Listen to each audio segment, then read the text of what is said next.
another example of immigration insanity. Did you know that in 1900, according to the census records, the number of Mexican people in Los Angeles was 619 at the most? That was the biggest estimate. It was a 0.5%. That's how many Mexican people were in California, in Los Angeles, in the early 1900s. When I was a kid and I was born, it was 17% Mexican in Los Angeles. Well, today, it's 50%.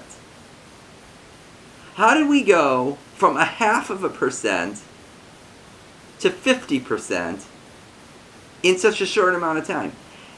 And you ought to look up Los Angeles School District. 73% of all kids in the district are Mexican, far outnumbering everybody else combined. The point is, we clearly have no border security, no strong immigration policy, and the fact that this went from 17% when I was a kid to 50% is ridiculous. And the fact that it was 0.5%, you know what? Americans cannot control their border. And when this is looked at in the history books, 100 years from now or whatever, they're going to all wonder what was wrong with us. Insane.